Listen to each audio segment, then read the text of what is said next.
So how did you discover this process? What was it that happened to you to make you so in touch?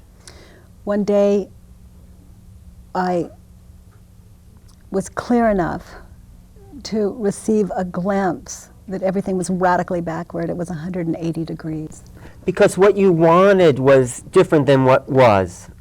What I can do is just become a lover of reality, and I noticed that it's a sweet way to live. Yes.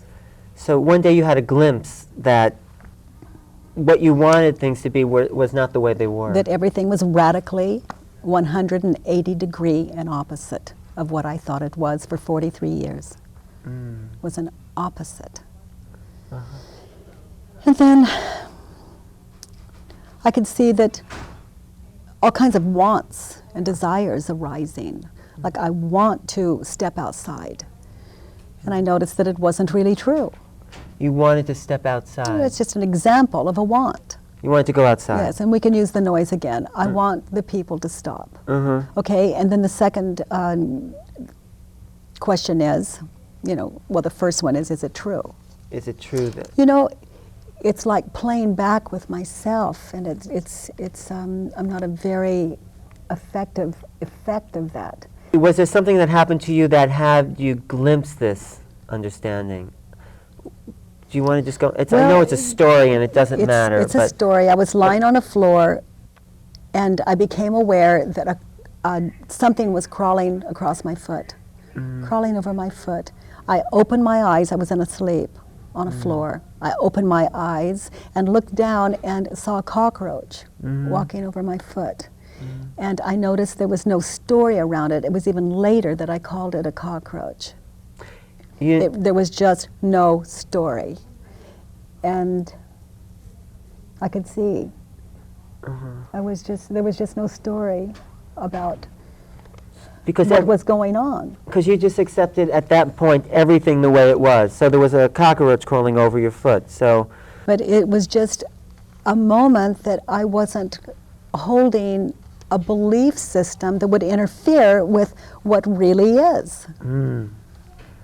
So I became present enough to notice that that was my preference, that what is my preference. And then I began to experience a belief system arising within me that it appeared I was attached to, that would do everything within its power, is one way to say it, everything within its power to take that awareness from me. It would call to me to attach to that rather than what is. How do you know your belief system story. wasn't you? Everyone has identified themselves with their belief system. That's who they say they are, is through their belief system. I believe this about the world. You realized that your belief system wasn't you. I mean, that was quite a discovery. Yeah, belief system isn't personal. There's nothing new. It arises. It's very, very old. It's centuries and centuries old, from the beginning of time old. And it arises like it's some kind of new concept or something, and it simply says, I want, I need, they should, I want, over and over and over with different metaphors. And what's really new is what's happening right now. This is this moment. This is new. And to even say that it's new puts a story on it and would take us from that presence. Yeah, because as soon as we say it, it's already old. Yes. It's already gone. Yes, only the past speaks now. But you talk about in your literature 21 ways to attain peacefulness, non-judgment, and the one I had a problem was with doing the dishes. Now, why is that important? I was one who I was very depressed. Yes. Even manic depressed. Before you had this awakening. Yes. And we could say trapped in my house for 7 or 8 years. Going out was a very painful thing. There are terms for it like agoraphobic. Right. It was, my hair would stick to itself because I hadn't bathed in so many days. And the thing I was wearing was well over 200 pounds. And I was dying. The body was... Yes. And I was dying. And I would lie there, and when I became clear, I could see there was nothing holding me down but a belief system. Mm. And it would say, you know, within me, there would be a voice that said, brush your teeth.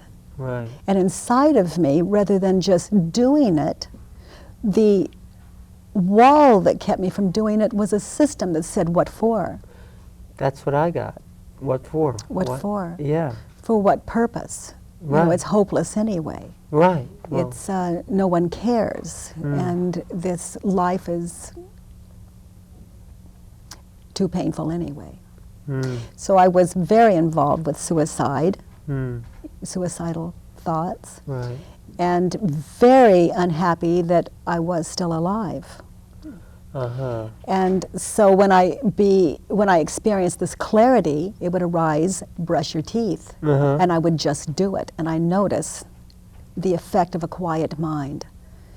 And I literally would crawl out of bed on my hands and knees into the bathroom, get the toothbrush, and I like to say I don't care about cavities. I am following the voice. Can I just brush my teeth? Can I just obey that thing that resonates inside of me? Mm. I had nothing to lose. And then it comes to me to do the dishes. I just do it. And then it unfolds why I do the dishes, why I brush my teeth. It's so I can be with you, and the next, and the next, so I can be present. But if it says brush my teeth, and I don't move toward that, Mm-hmm. then the mind kicks in, and I refer to it as hell. Mm. So that's the do the dishes thing. But it was a radical shift. I mean, something must have happened from going from what for to crawling on your knees to doing it. It's like, it's that moment that I kind of want to understand. Something did. It stopped being personal. I'm just a follower of truth. Just brush your teeth. We wait for something wonderful and magical to happen and so we can save the world. Well, first, can you just brush your teeth? And do the dishes. Yes. Just do the dishes Just- before you save the world. Just do the dishes. Uh-huh. You know, how can I save the world if I can't even do the dishes? I don't know. I'm not getting it. Well, I invite people to make friends with mediocrity. I mean, that's it. It feels too mundane to just do the dishes. Oh, of course. It's too ordinary. Yes, that can't be important. No, exactly. Mm. You know, you So ask a question and I give you my experience. I just do the dishes. That's what I'm doing here.